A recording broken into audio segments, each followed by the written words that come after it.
Hi, my name's Peter Larson, and I'm with Grafton Ross, the vice chair of the Ottawa Forum on Israel-Palestine. I'm just allowing to see people to join our conversation now. I'll just give a few minutes for people to sign in. I see the numbers going up. I assume you're here because you're as concerned as I am about the ongoing disaster in Gaza, which started with those breakout by Hamas on October 7th and the killing of a number of Israeli military and civilians. And then, of course, the terrible Israeli reprisals that are going on now. I'm going to allow people to come in for another minute or so. We'll see how many people join. I see that people are still joining. So just bear with us for about another 30 seconds, and then we'll start.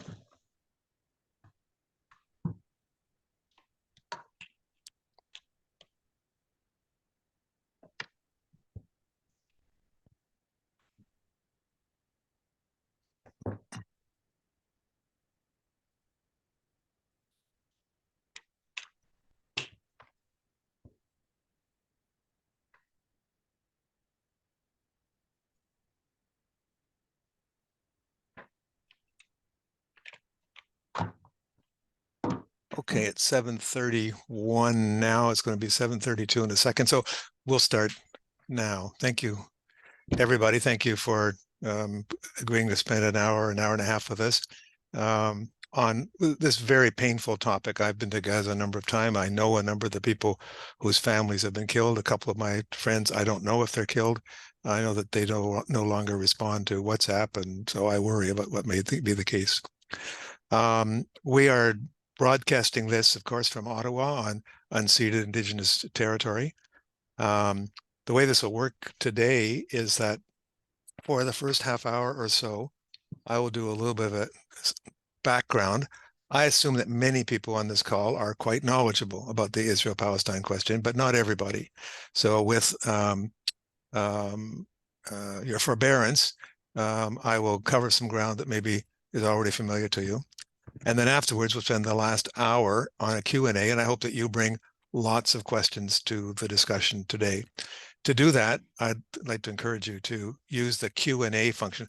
Grafton will be keeping an eye on the questions as they come. He'll try to group them together, so it won't necessarily be your question, but it'll be your topic as best we can. And we did this a week ago, and there was a lot of very good questions, and I'm hoping so. And not only questions, you're also able to invited to make contrary points. If you think that I or we have misstated something, this is all about a conversation about a very painful topic. So I'm going to start off by going to here, do a little from the beginning. So Grafton, can you see that properly? Does that look right to you? I can. Thank you. Yes. Okay, great. Okay, so once again, Grafton and I will try to deal with whatever questions we can, but I'm going to give you a little bit of background. And the place where I think I want to start is with this quite important statement by Antonio Guterres, who is the UN Secretary General. And he made a statement at the UN Security Council saying the attack by Hamas on October 7th didn't happen in a vacuum. As soon as he said that, he was immediately verbally attacked by the Israeli ambassador, who demanded his resignation. And for a couple of days, even Israel refused to allow any UN personnel to go to Israel. And the reason for that is that Israel would prefer to see this October 7th event as if it had come out of the blue. And as Mr. Secretary General Guterres explained, some of the things that we all know a bit about the history of the occupation and the expansion of the settlements and so on and so forth. So I don't know how far back to go. We could go back to the end of the First World War, or the Balfour Declaration and so on. But I think pertinently, given our time constraints, I'll just start at the Holocaust.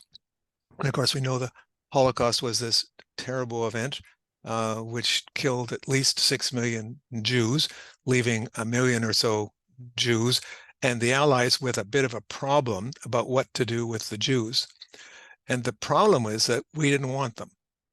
Canada was still, we had been very anti-Semitic during the Holocaust. Everybody will remember that boat, the St. Louis, that tried to come here. We didn't allow them to come. Many of them went back to their deaths. And after the Second World War, we were still just as anti-Semitic. And so what are we going? We felt sorry for what had happened to them. We felt guilty that we hadn't done very much, but at the same time, we didn't want them to come here. And for Canada, a solution, the Zionist idea, the Zionist solution of giving European Jews part of Palestine to make a state worked for us. That way we solved our conscience about the Jews, and we were able to send them off to somewhere else, to Palestine. And interestingly, Canada played a very large role in the what ended up being the partition, because Judge Ivan Rand was a member of our Supreme Court. He was named to be Canada's representative on the UN Special Committee on Palestine. And you see here's an article from the National Post saying that Ivan Rand was the unlikely Canadian who helped create the State of Israel. The proposal to divide historic Palestine, or you might say to confiscate part of historic Palestine for European Jewish refugees, was adopted in November 1947 by the UN. It was proposed to the UN General Assembly by a committee of 11 states, including Canada.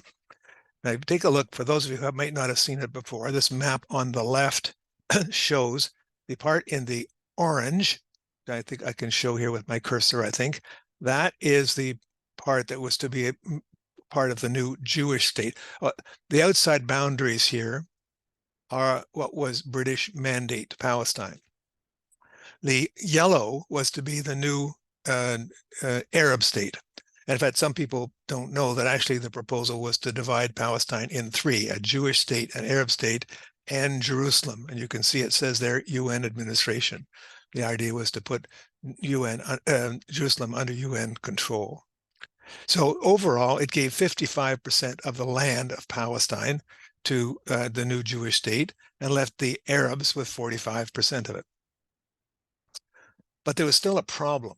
And the problem is that in that area, there were already 1 million Palestinian Arabs living there, compared to about 500,000 recently arrived European Jewish immigrants who weren't Arab speaking and had come there under the British control. And that left the people who wanted to create a Jewish state with a problem, because to have a Jewish majority, they had to have more Jews than Palestinians, but the Jews were only 1/3 of the total population. They had a couple of unpalatable options. They could have tried to kill them all, but that obviously was not in the cards. They could try to encourage more Jews to immigrate from Europe, but that was going to take some time. So they were faced with this dilemma: to create a Jewish state, they had really no option but to expel the Palestinians, and that's what they did. I can't see this bottom line here. Oh, and of course, the Palestinians, of course, resisted that, but they were overwhelmed. During the British Mandate, the Palestinians had been disarmed. They were not allowed to carry weapons. And the Zionists were well armed, and there were many massacres, and the Palestinians then fled. That event took place between 1947, November, the day after the UN vote, until August 1948. That event is called the Nakba. It's an Arab word which means the disaster. And while you don't need to see the detail on the map on the left, you can see it was chaos. There were many massacres. Palestinians fled north to Lebanon. They fled into Syria, into Jordan. Many of them fled into the West Bank. In fact, many of the people who live today in the West Bank are actually refugees from Israel. And it's important that many of them fled to Gaza. And that's why Gaza is important to our story today. Gaza became the largest concentration of Palestinian refugees. Now there's almost 2 million of them there, and most of the people there are either refugees or the descendants of refugees. Now, while this expulsion took place, the West turned a blind eye, including Canada. That was not what was supposed to happen according to the UN resolution, which said that the rights of everybody would be kept in place. But Israel, in order to create a Jewish majority state, forced out the Palestinians. Now, Israel has continued to expand over time. And you can see from these four maps kind of a rough approximation of that process. The leftmost map, this is British Mandate Palestine, and in that, the white areas show where European Jews had made settlements. They had bought land, they purchased land, and at the time of 1947, they controlled about 7% of the land.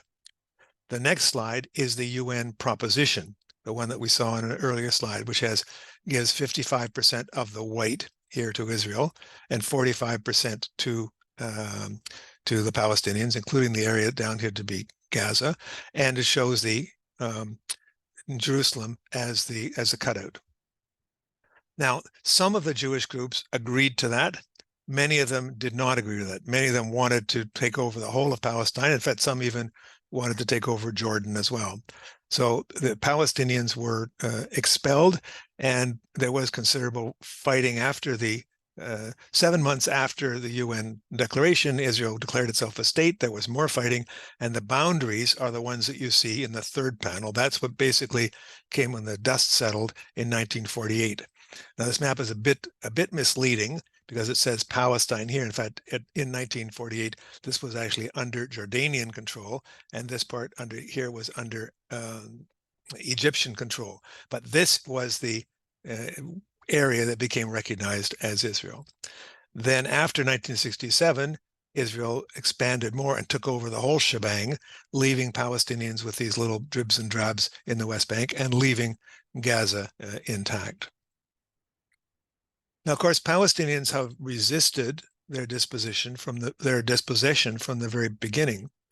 They resisted militarily. Sometimes they launched attacks from Jordan to try to get back in, blowing up power lines or attacking Israeli military installations. They appealed to the Arab nations. In fact, for a while, I think many Palestinians hoped that Nasser was going to liberate them. That didn't work. They've been involved in many demonstrations. You'll see at the bottom, you'll remember the boycott, divestment, sanctions movement. And of course, Palestinians are unfortunately well known for suicide bombing and terrorism. But none of these ways to resist their dispossession have been successful. Israel is too strong militarily, and it has the almost completely unqualified support of all the Western countries who voted to create Israel in the first place, including Canada. The Palestinians have created a number of their own resistance organizations. You probably have heard of the Palestinian Liberation Organization, which was the famous head of it was Yasser Arafat. Here you see him here at the UN in, I think, 1973. I think he was at the UN. But there are other parties like the Popular Front for the Liberation of Palestine.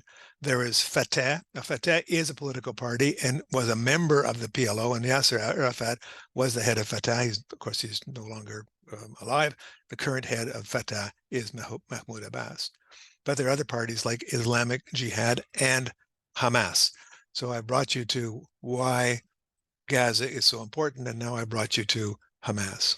So what is Hamas? Well, the word Hamas is actually the Arabic, it's the initials in Arabic for the Islamic resistance movement. It's kind of like the NDP. Well, I don't mean it's politically like the NDP, but it's the initials give us the word Hamas. It was formed in 1987. The leader was this sheikh with a blind, I believe he was a paraplegic sheikh, very strict Muslim cleric. The party was based on very strict religious principles. And ironically, it was encouraged by Israel at the beginning because it was seen as a way to undercut the secular PLO. The PLO had a number of different branches, but itself was not religious. And the PLO was seen by Israel to be the main enemy at the time. So encouraging Hamas at the beginning seemed to make sense from the Israeli point of view. But Hamas's general aim was to liberate all of Palestine. In other words, to reverse the process of the partition, to reverse the process of the creation of a Jewish state that had been voted by the UN, and to establish a new state, a new Palestine, based on Islamic principles. Now, that first Islamic covenant had two significant elements. It was long and it's a bit hard to read. The source material is there. But Article 13 was on armed struggle, and it said that there is no solution for the Palestinian question except through jihad or struggle. All initiatives, proposals, and international conferences are a waste of time and vain endeavors. And that came out of their experience where they had been expelled by Israel in 1947 and again in 47, 48, 1967. The Article 22 was a lot more problematic, and it was on the worldwide power of Jews. And it's almost comical in a sense. The Jews were behind the French Revolution, the Communist Revolution.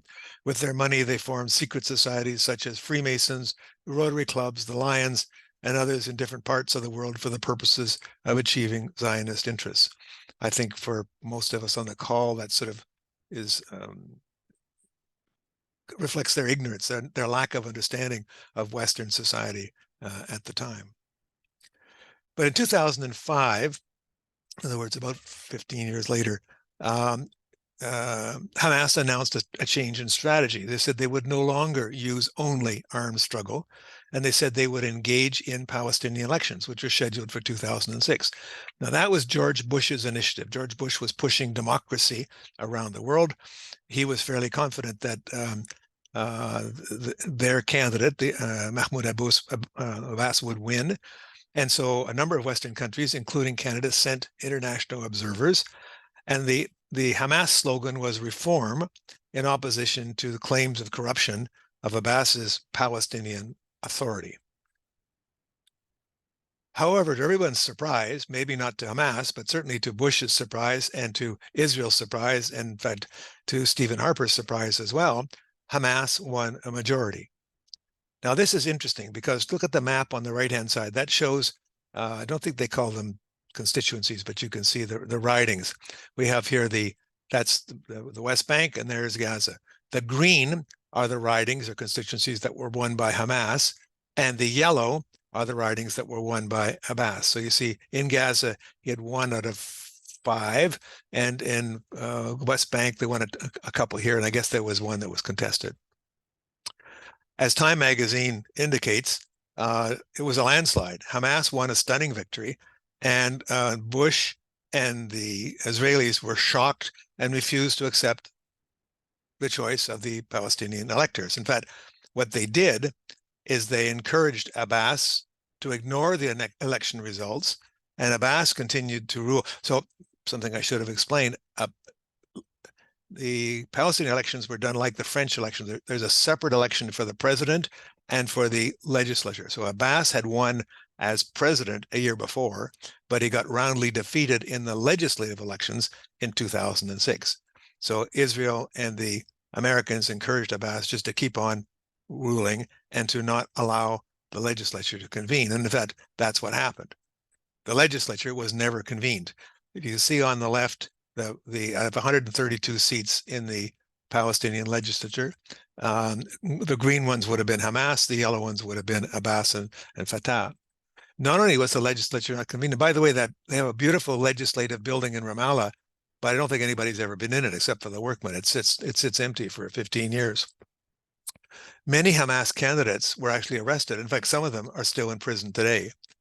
Abbas tried to exercise his authority as president to take over Gaza, but Hamas partisans defeated him. So we end up with a situation where Abbas controls the West Bank and Hamas controls Gaza, and there have been no elections for the last 15 years.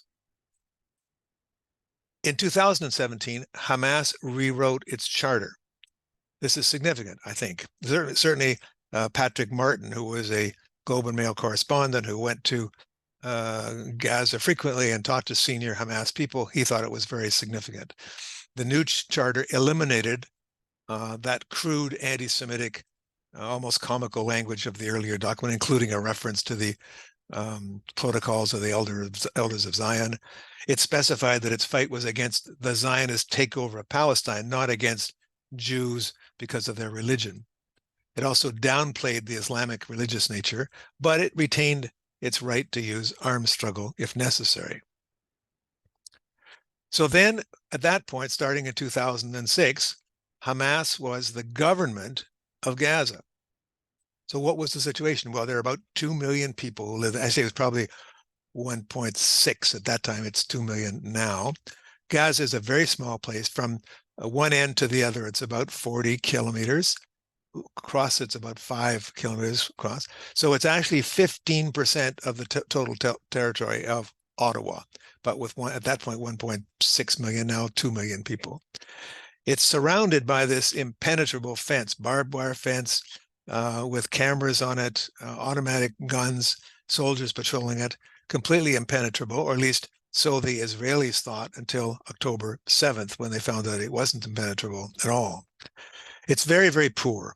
The per capita income is about $3,500, or about $300 a month, something like that. Most of the people, 2/3 of them, actually more than that, 80%, are either refugees or descendants. So in Gaza, there are people who are from Gaza, but there are a lot of people who aren't from Gaza. They live in refugees, and they live in the refugee camps, including, you can see right here, the Jabalia refugee camp, which is the one that Israel dropped those huge bombs on the other, about a week and a half ago. All the citizens of Gaza are stateless. They're not a citizen of any state. They were expelled from Israel, not given Israeli citizenship. It's still under the control of Israel, because Israel controls on the outside. So it's very difficult for them to travel. When the rare Gazan that gets permission to travel gets a special travel document. We just sort of assume in Canada we take the right to a passport as just an element of citizenship. We don't realize how important it is. If you get in trouble, if you're traveling in Germany or you're traveling in Argentina and you have some trouble, your passport is your ticket to the Canadian consulate who can help you out. Of course, Palestinians don't have that. It's also a very young population. About 40% of them are under 25 years of age, but very literate. A lot of people don't realize that there are actually 6 universities, or there were till this month, 6 universities in Gaza. And when I say universities, I mean real universities where they teach medicine and science and engineering.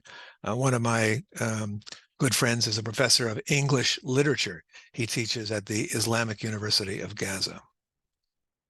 So what about the structure of Hamas? Well, Hamas has members all across Palestinian society, not just in Gaza. I pointed to you that before, that in 2006, they had one all over the West Bank, and not just in Gaza. They have members in Israel, in Jerusalem, in the West Bank, and the refugee camps, but it's illegal. So they have to be secretive in those areas. And in the last 10 years, Hamas has emerged as the most powerful Palestinian resistance organization. That's how Israel sees it. So Israel sees Hamas, no longer sees the PLO as its number one enemy. They see Hamas as the number one enemy.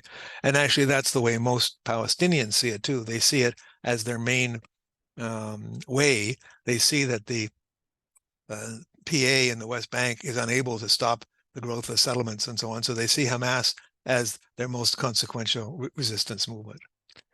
I don't know much about the internal structure or the total membership. According to the CIA fact book, they estimated that the military wing had between 10 and 15,000 operatives. I guess that means soldiers. I'm not exactly sure what that means.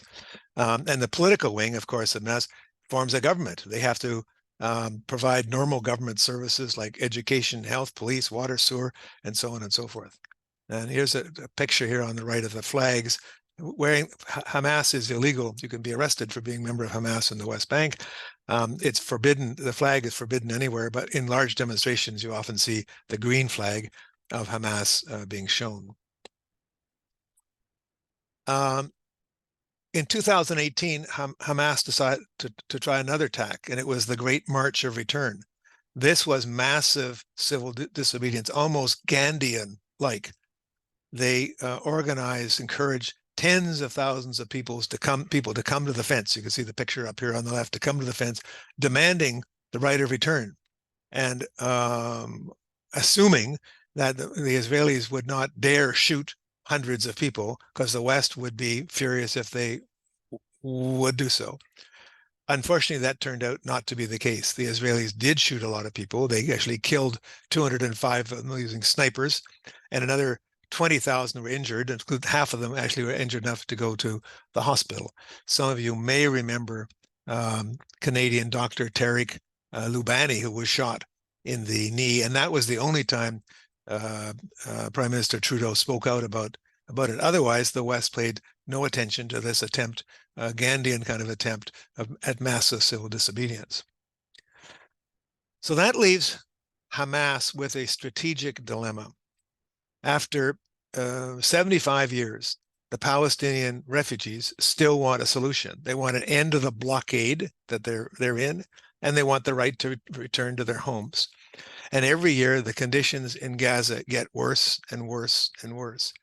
In 2021, the UN said that Gaza would be unlivable in 2022.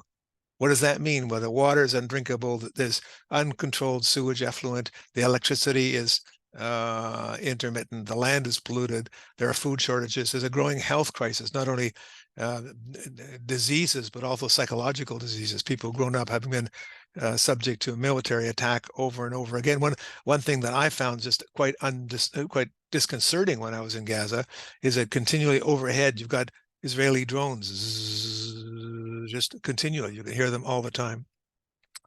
But not only were the problems getting worse in Gaza, but in the West Bank, Israeli settlements are continuing to grow, and the Israeli settlers are becoming more and more violent. I think there's something like 400 Palestinians have been killed in the West Bank this year.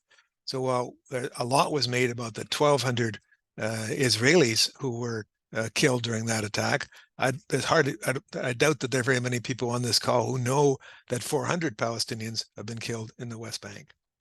So from what Hamas is facing is Israel seems to be invincible, and the world seems to be leaving the Palestinians in a perpetual prison. Things just keep getting worse and worse and worse, and nobody's paying attention. So if winning a democratic election doesn't work, and if peaceful disobedience doesn't work, what does that leave with you?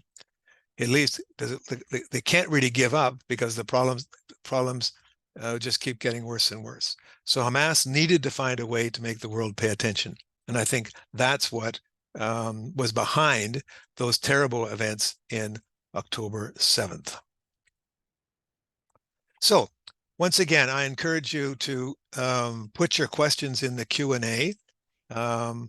I'm happy to have questions, and I'm happy to have people who disagree. As long as you do it politely, we'll try to deal with the substance of your questions. Please don't use the chat, or you can use the chat if you want, but we won't be monitoring that for questions.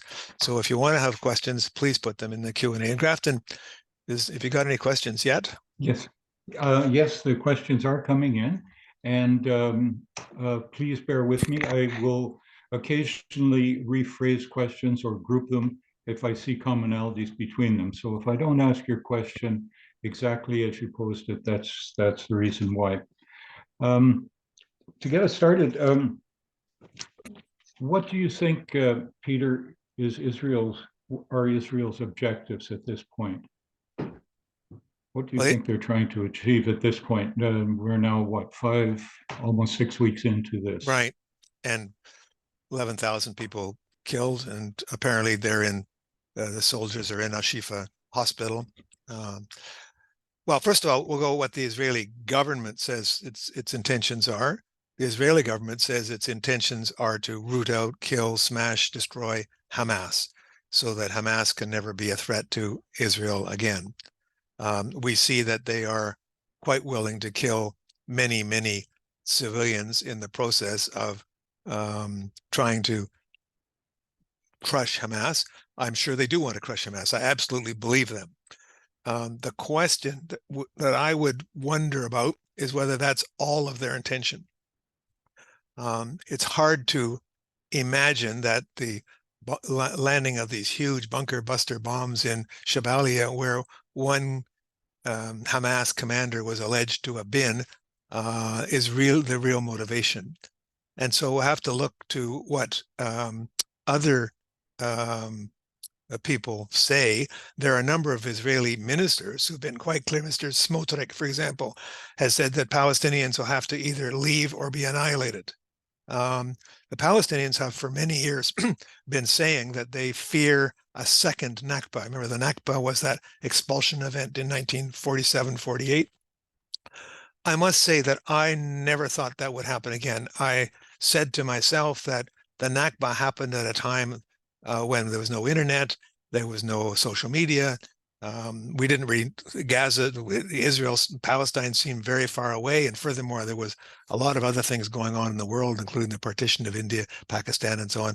But that today, with all those things, with CNN watching the Iraq War live, that could not possibly be a new Nakba. Now I'm not so sure. In fact, I understand today that Israel is actually dropping leaflets in the southern part. They had originally said people had to flee the north part of Gaza, go to the south. Now there's something like 1.5 million people who fled to the south. They're living in tents, winter's coming, and now there've been some Israeli bombing in the south. So that would lead one to guess that perhaps Israel's trying to drive them all out of Gaza and force them into Egypt. But we know that some Israelis say they want to do that. Whether or not that is the overall intention of the Israeli government, I don't know. Grafton? Thank you. Yeah, sorry. I'm having trouble unmuting myself. There are a couple of questions regarding the events of October the 7th. One of our participants asked, there have been many reports of Hamas atrocities. Is there any idea of the truth or what they actually did?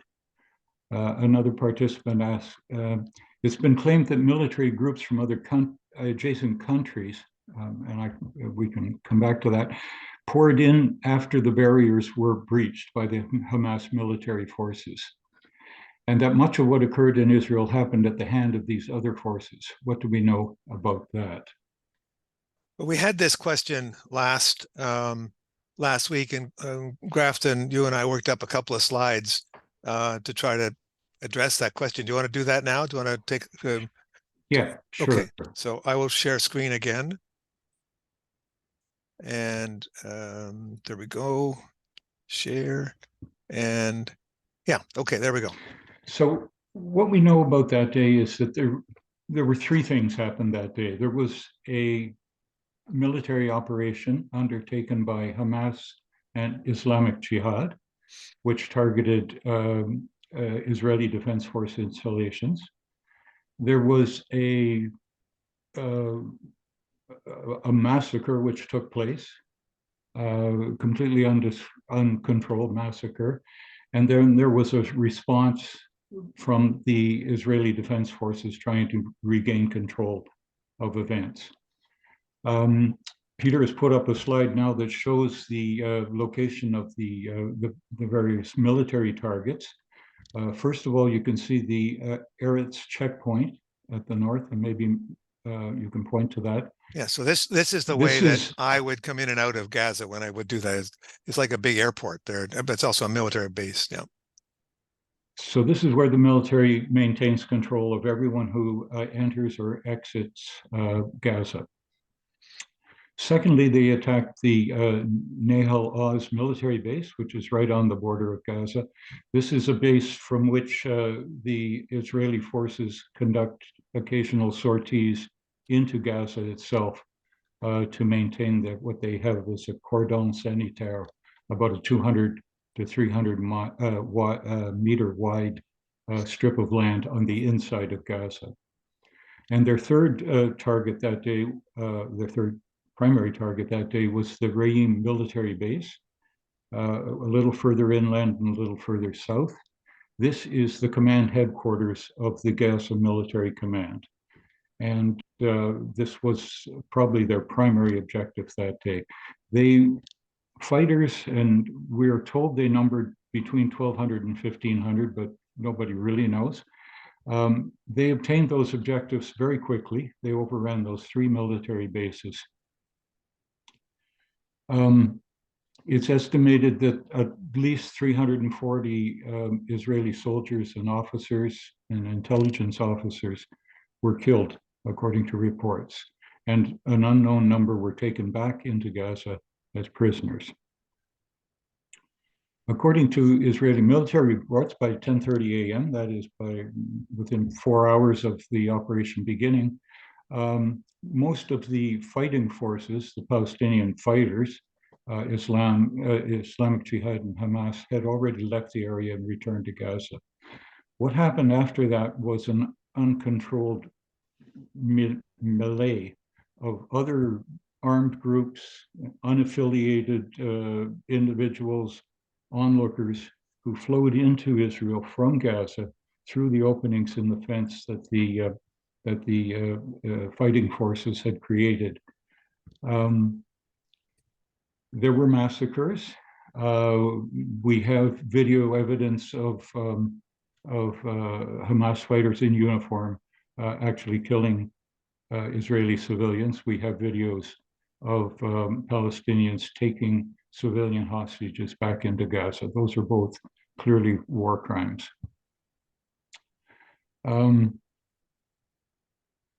Leave it there So and there see if, were, oh, sorry. yes, so there were at least 1,000 Israeli civilians killed in the operation. And then at that point, it was by 10:30 in the morning, when the Israeli military reached the scene and began to respond.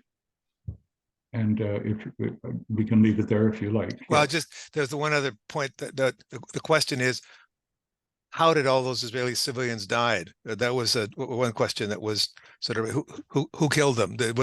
Was it Hamas that did it, or was it something else?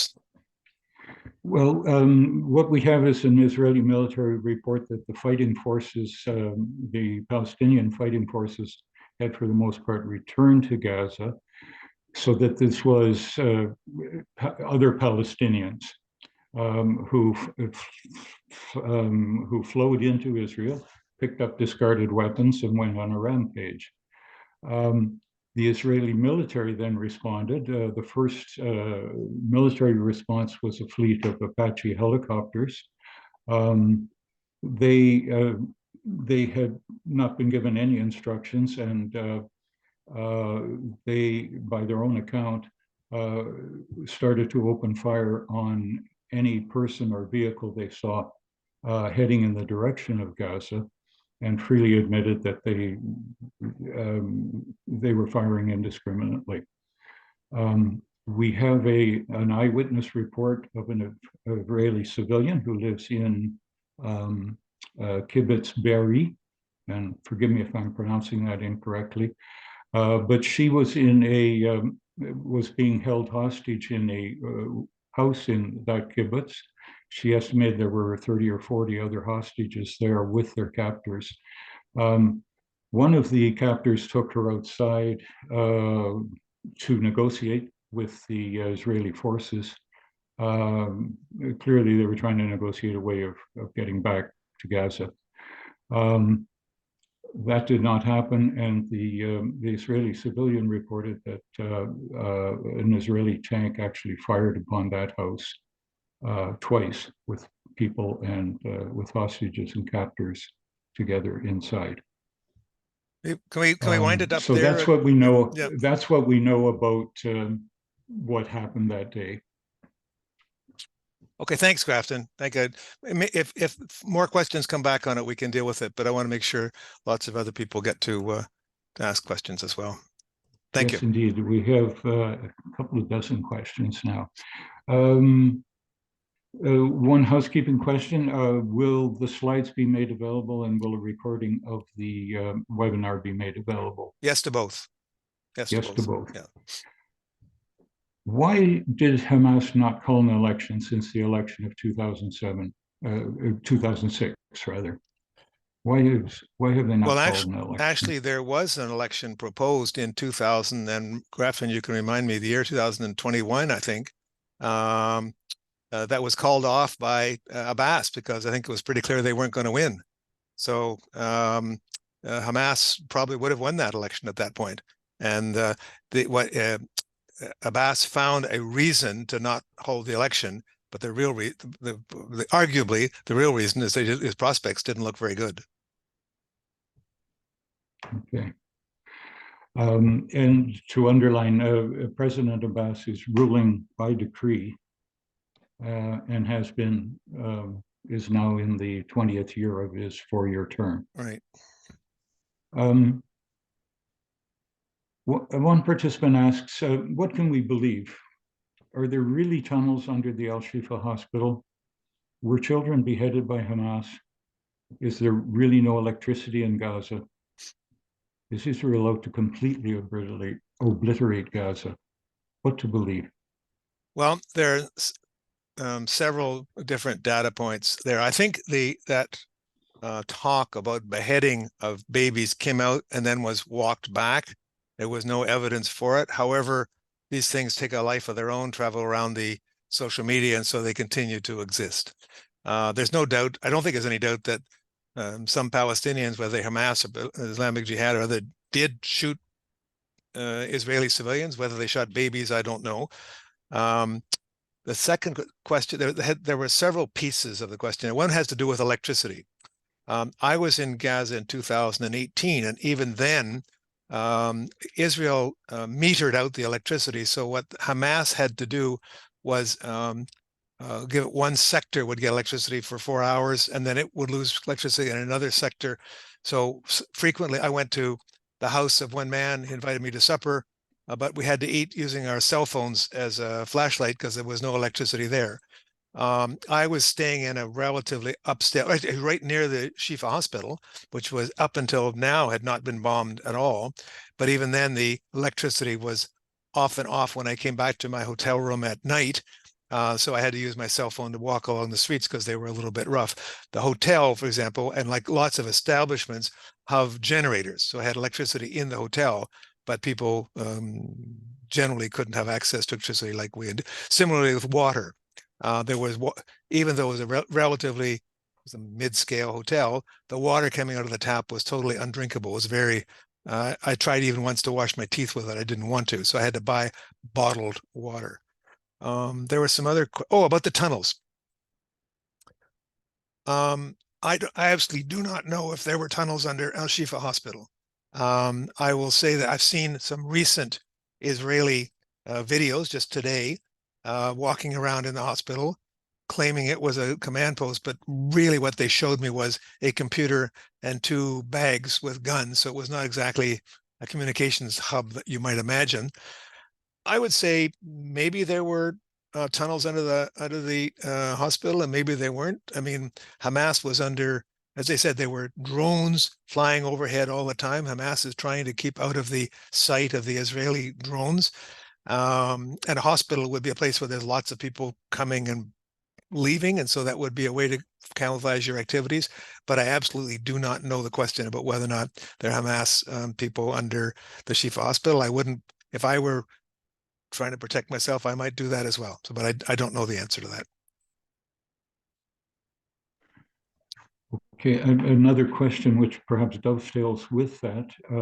Organizations like Human Rights Watch, Amnesty International, as well as most media, are banned from entering Gaza. How will we assess the impact if and when Israel will be prosecuted by the International Criminal Court and valuable evidence will be destroyed or not available? So that's the first time I've heard that. It may be true. I've never heard anybody say that before, so I don't know how to answer it. Grafton, we can follow up in the emails we've sent out afterwards. We'll check and see whether or not it's true that those organizations are banned in Gaza. I didn't have that impression, but don't know. Sorry. I do believe I heard an interview this afternoon where I think it was Human Rights Watch and saying that they were not there, but we will confirm that. Sure. Okay.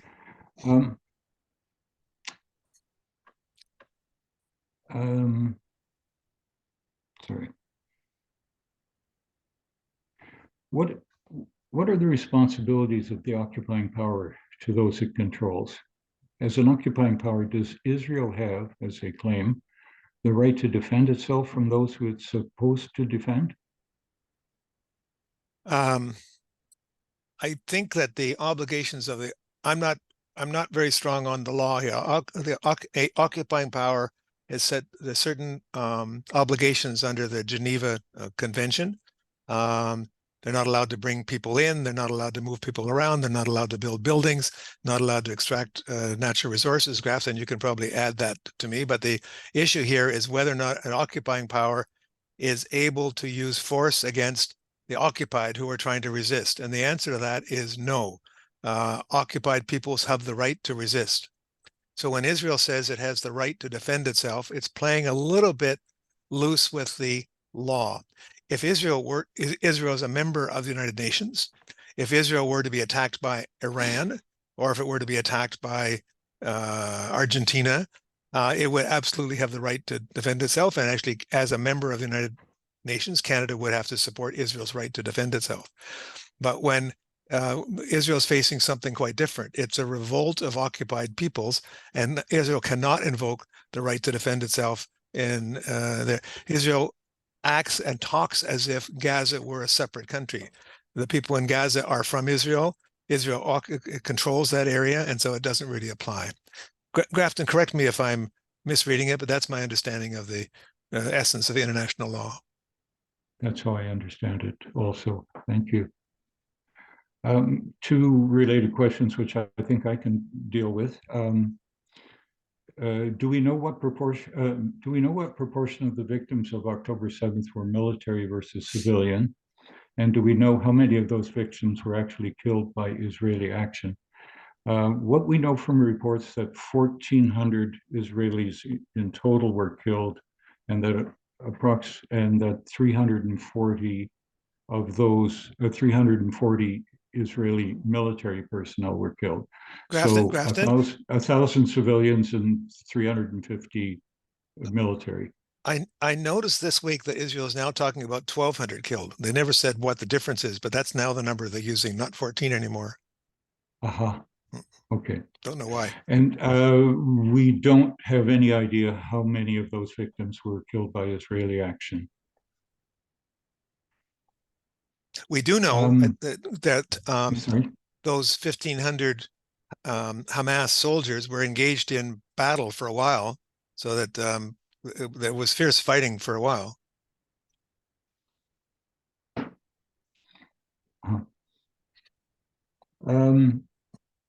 Over the years, there have been efforts by the United States to bring peace agreements.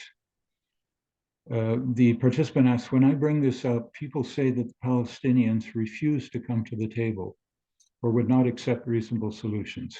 Is this true?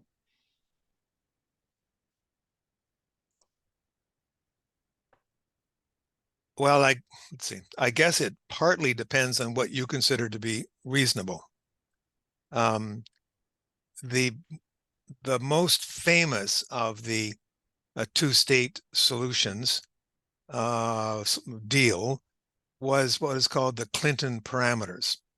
And what Clinton proposed that the Palestinians accept was that Israel would get to keep 78% of Palestine, that the Palestinians living in Israel would agree to live in a Jewish state as second-class citizens, and the refugees don't have the right to return. And in return for which, Palestinians would be offered 18% of the land.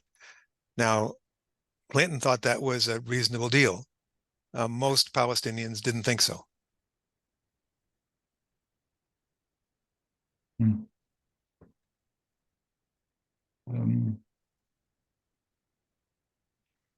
Ultimately, there has to be a political solution. So how might that come about?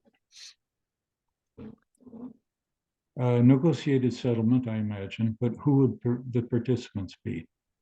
How will the settlements be underpinned to give it the best chance of success? And what would be the role of the international community in that? Well, I'll give you my assessment is that there cannot be peace until there is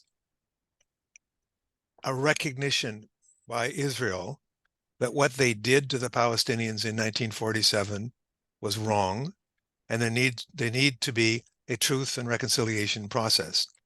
The deal in the end to have peace, there has to be a deal that both Israelis and Palestinians can live by.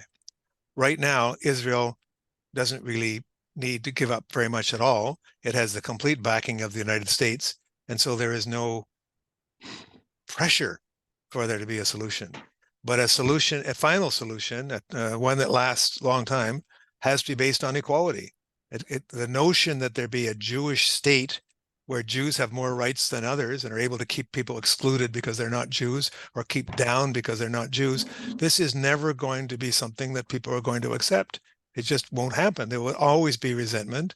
That resentment will always be repressed by Israel, and that repression will lead to counteraction by the Palestinians. So there is a Palestinian political party in Israel whose claim is that we should have a state for all its citizens. Israel should be not a Jewish state, but a state for all its citizens. And I think that's that will require a change in the Israeli constitution. It could still be Israel. Jews could still live there, but any Jew who doesn't agree to live in equality would have the right to leave, like whites who left South Africa when the situation in South Africa chose. But the only solution, I think, as long as there is significant inequalities between two groups of people, with one on the top and one on the bottom, there's going to be unhappiness.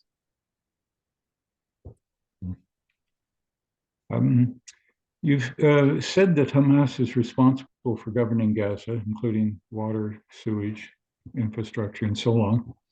Then you talked about the terrible conditions in Gaza, which, predicted by the UN, would be unlivable by last year. To many people, it might look that it's Hamas who has imposed these desperate conditions. But I understand it is the Israeli government regulations and restrictions on Gaza that are responsible for these conditions. Can you clarify this? Sure.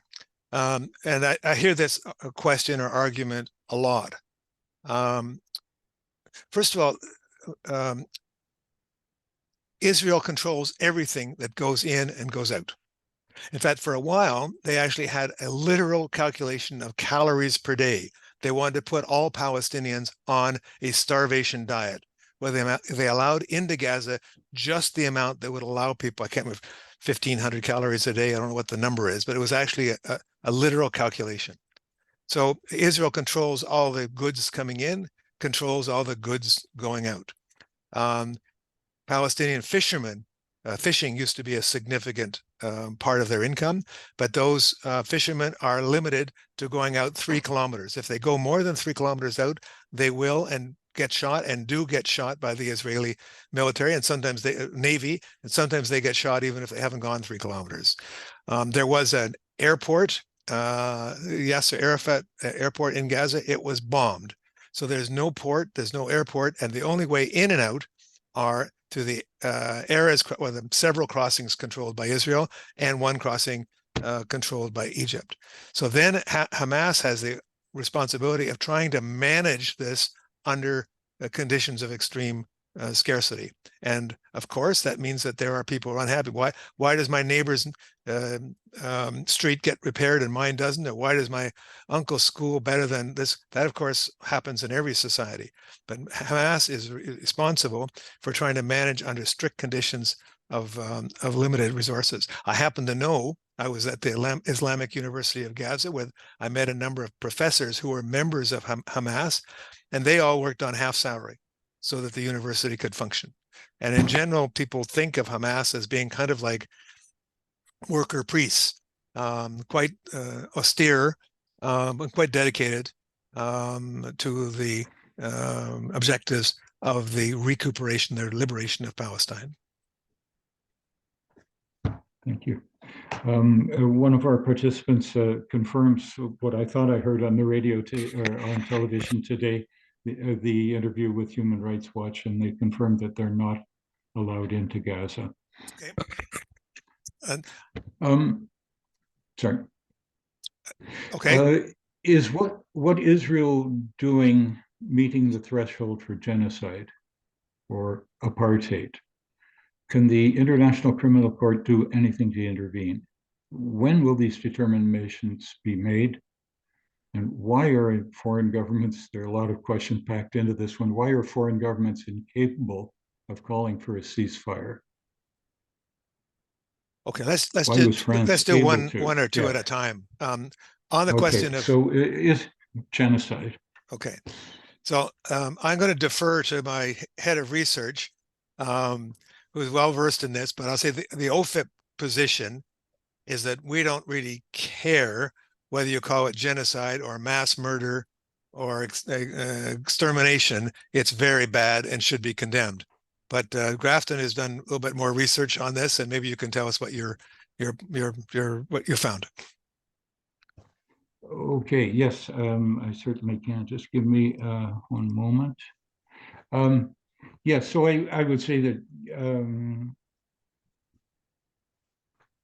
we do care, and it is important for our participants to be able to answer this question, because it's often posed in good faith by people that they are interacting with. I'm trying to turn on my video. Sorry. There you go. The definition, there's a definition of genocide, and I'm not going to read the whole thing, but I'll read the intro. In the present convention, genocide means any of the following acts committed with the intent to destroy, in whole or in part, a national, ethnical, racial, or religious group. So does this apply in this case? Palestinians are a recognized group, national, ethno, racial, or religious. Genocide does not have to be committed against the entire Palestinian population to be considered genocide. It's mentioned intent to destroy in whole or in part, so that could apply to Gaza simply.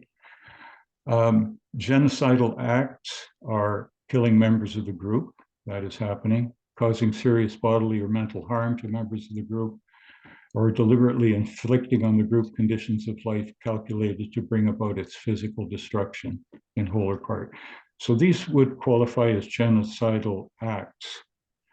The last and most difficult component is intent. It has to be committed with the intent to destroy. And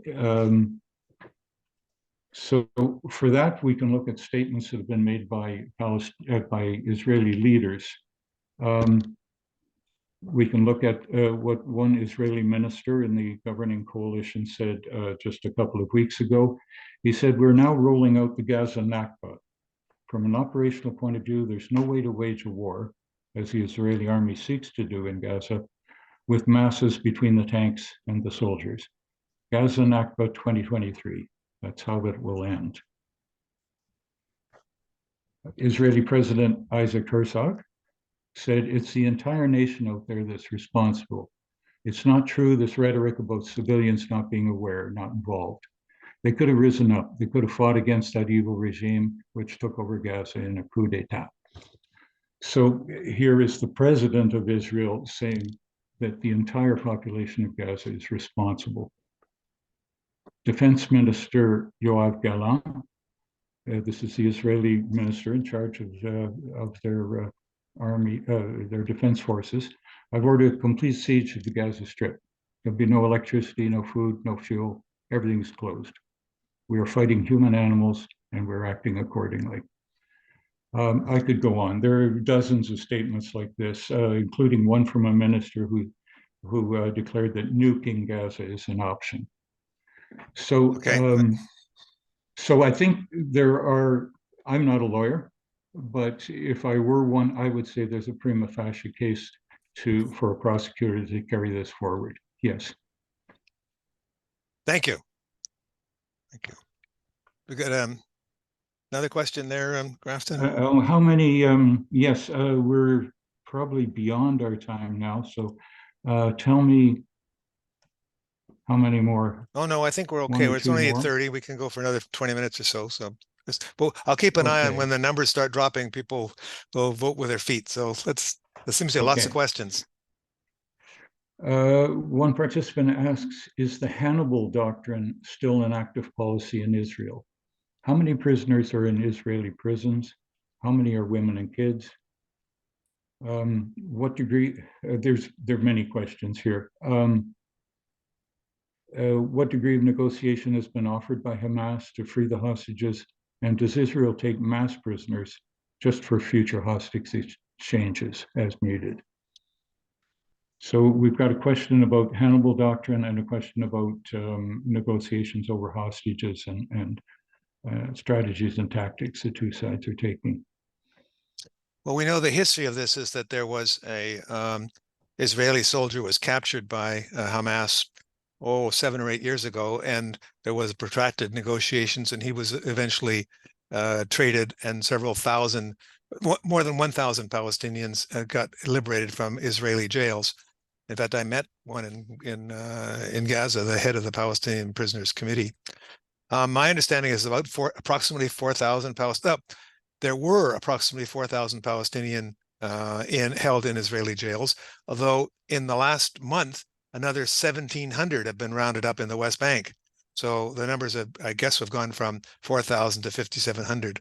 The number of children I had heard was somewhere in the 300 to 400 range, although once again, I don't know in the most recent sweep up how many there would be.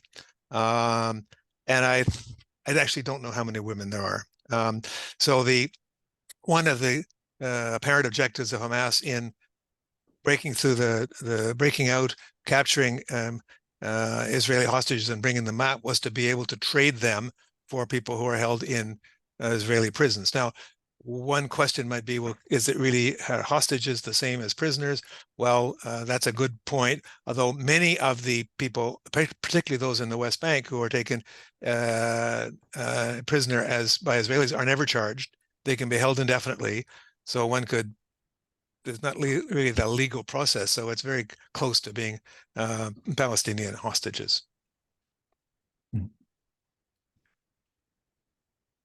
Where are the Arab countries? Why don't they stand up for the Palestinians? That's a great question, and one that people often wonder about. But I think if you think of it carefully, think through the motivations of each of those countries, it becomes pretty clear. First of all, there have been huge demonstrations in a lot of the Arab countries. If Egypt were a democracy, if Jordan were a democracy, if Saudi Arabia were a democracy, I have no doubt that they would be taking a much more aggressive attitude towards Israel and a much more protective attitude towards the Palestinians. But the fact is that none of those countries is a democracy. They are run by military or quasi-military elites. Those elites want to trade with Israel, and they are afraid of Israel. And they also depend on the Americans for their internal support. If President Sisi in Egypt didn't have the backing of the Americans, he would be at perpetual danger of being overthrown. So I think the leaders of all these Arab countries are really caught in a tight place. Their populations want to support the Palestinians, but they, as the ruling elites, can't do so because they're afraid of Israel and they're afraid of the Americans. So that's why they're immobilized. Something that some people might not realize is that when in the immediate wake of the First World War, when Britain allowed Jordan to become an independent country, part of the deal was that the king of Jordan agreed with the British and agreed with Chaim Weizmann that we will recognize, we accept the idea of a Jewish state as long as you accept us to be our own independent state of Jordan. So the Arab countries are running their own deals, and their interests don't always coincide with those of the Palestinians. Questioner says, I've heard that Hamas leaders live in luxury in neighboring Arab states and that there are no leaders present in Gaza now. True or false? Well, I can't speak for the fact. I mean, I do know that there are claims that the Hamas leaders in Qatar have yachts and all kinds of stuff. I don't know. I don't think that's the case, but I don't know. I don't know why most of the Hamas money comes from those countries. So why would they put them up in luxury? Doesn't really seem to fit. But to say that there are no Hamas leaders inside Gaza, well, then why do people do what they're doing? No, I've met people from Hamas. I've been to one of the Hamas headquarters, which was it was pretty, as a matter of fact, the elevator didn't work in the building. They didn't have a lot of extra money. My impression is that I'm certain that there are some Hamas people who may be rich, but that's not my impression from talking to people generally. But I don't know. What I can tell you is that when you travel around the West Bank by car, you see in almost every town, you see a huge mansion. There are a lot of rich the West Bank is kind of like, you can think like an Arab society. There are rich people and there are poor people. And the rich people can stay rich as long as they collaborate with the Israelis. The rich people in the West Bank get what's called a businessman's permit. So they can go back and forth to Israel all they want. But if they cause any trouble, they can lose that permit. So there is a whole class of people, Palestinians in the West Bank, who see their interests lying more with the Israelis and with their brothers and sister Palestinians. A couple of questions regarding Egypt's role. The border crossing at Rafah, Egypt, is the only entry-exit for those for aid and for those non-Gaza residents trying to leave. But who controls what goes in and what goes out? Who controls who can leave and who cannot? And a related question, what role is Egypt playing in this second Nakba? Well, Egypt has been very clear, at least publicly, if you assume what they say publicly, is that they will not allow Palestinians to be flooding into Egypt like they did into Jordan, into Syria, into Lebanon in 1947-48. Now, don't forget that at that time, 1947-48, those countries didn't want Palestinian refugees either. But the Western powers, with a combination of threats and bribes, got Jordan to accept a lot of refugees, got Syria to accept refugees, got Lebanon to accept refugees over their resistance. So you can imagine that as a similar arm wrestle going on, if the Americans offer enough support, Egypt is in a terrible financial situation. If the Americans offer, let's say, a $10 billion package to the Egyptians and say, let the Palestinians in and set up a further refugee camp, maybe they'd be tempted.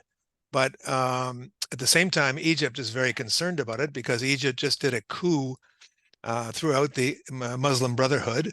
Hamas is seen to be akin. In fact, Hamas did develop out of the Muslim Brotherhood in 1987 when it became more focused on Palestine. And so Egypt is very worried about bringing into Egypt 2 million people who are sympathetic towards the Muslim Brotherhood. So, and furthermore, Egypt will then have a situation where will have to be Egyptian guards around the Palestinians to keep them from coming out. So this is going to be a huge headache for Sisi, and I don't think he wants. So I think he's going to resist as much as he can to have Palestinians come into Egypt. In the end, can he succeed against pressure from the Americans, from the Israelis, and so on? I don't know. What's happening in the West Bank right now? I think you mentioned that there were 400 Palestinians killed already since October 7th. Why is there no media coverage? First of all, I think it was 400 this year. I don't think all 400 have been killed since October 7th. I may be mistaken, but it's a very significant number. Certainly hundreds and thousands have been arrested. And what Ben-Gvir has done, he has armed the settlers with automatic rifles. The 15,000 settlers now have automatic rifles, and they can go into and do go into Palestinian towns. They shoot at farmers who are trying to collect. This we're now at the end of the olive collecting season, and so they're on the rampage. So that's what's going on now. There were some foyer of resistance in Jenin and in Nablus. I was there a year and a half ago. Those places have been attacked by helicopter gunships, kind of in the same way, and tanks and so on, in the same way that Israel is attacking Gaza. So there's a full court press by both the settlers and the military. Now the question is, why doesn't that get more press? I can't completely answer. I don't think everybody on this call can surmise that, first of all, Canada is not particularly interested in the Palestinian cause. The attention is currently on Gaza. It was on Ukraine, so a lot of this original killing took place while Ukraine was in the front pages, and what was going on in the West Bank has been hidden, and now all the attention's on Gaza. So it's, but it is absolutely terrifying to be in the West Bank now in a way that it wasn't last time I was there. There wasn't like a palpable sense that any day settlers could come over the hill and shoot you. By the way, one more thing I just want to say, Yes. we have representatives. Canada has representatives on the ground. We have, for example, a representative in Ramallah, and I'm quite certain that he's sending back reports to Ottawa. So it's not like our global affairs or the Prime Minister's office don't know what's going on, but they have decided, they have made a political decision that there's more in it for the Liberal Party and for the Prime Minister's office to be kind of ignore more or less or mostly what's happening to the Palestinians and to align with Israel. And that's a whole other discussion about why that calculus has been made, but it's not because they don't know what's happening. Okay, thank you. There are a couple of questions here that speculate on Israel's motivation behind this, that somehow they may have allowed this to happen or encouraged this to happen, the events of October 7th. I don't know if you have any comment on that. I'm sorry, I was scrolling. Repeat it again slowly. I was distracted. I was looking at some of the comments here. I did. I just before you do that, Grafton, I do want to get. I see it's 22, and I really do want to get on to the issue about what we can or might do. So I'm happy to take another question, but I'd like to talk a bit more about what we as Canadians might do. I'll leave that one behind then. There is a couple of questions regarding media coverage here in Canada that you might comment on, and then we can go into what you think Canadians, and I notice there are at least one or two questions on that. What can we as Canadian individuals do? So one questioner says, what do you think about the CBC's coverage? Do they have a bias in reporting on Gaza? And there was another question, why is Canadian media so pro-Israel, including CBC and Radio-Canada? Yes, what is your opinion on Canadian media coverage? Well, I'm disappointed, as I think many people in the call will be. I think CBC is under intense pressure. If you read the committee reports when the CBC goes before Parliament and gets attacked for being for not using the word terrorist or for all kinds of other transgressions, the CBC is under very intense pressure. We have some very good reporters. It is true that historically we don't cover the area from Gaza, or for that matter, even from the West Bank. We cover it mostly from Jerusalem or from Beirut. So we don't have the same. When you live in Jerusalem, your sources are the Israeli military. If you live in Gaza, right now you could be your life could be in danger. So CBC is not going to. I mean, the best coverage I can see is from Al Jazeera, and I encourage people to pay $8 a month to get the Al Jazeera coverage. I don't think the CBC is biased, but I think they shy away from things. And I have had a conversation with a senior journalist that anytime you say something that's critical of Israel, you get a criticism from Human Rights Watch or one of the pro-Israel organizations. That goes to the ombudsman, and you have to justify everything you've said or done. So it ends up being a lot of work. It doesn't really get you very far. So a lot of journalists tend to avoid it because they know it's just going to cause them trouble. So there are a number of people are wondering what we can do, and a number of people are wondering if we can leave this webinar on what positive can come out of all of this negativity that we're facing right now. Okay. I think I'm glad to get to this because it is very easy to sink into despair and despondency. It looks like things are getting worse and worse and worse. And no doubt the Palestinians are going to live a very difficult time for a while.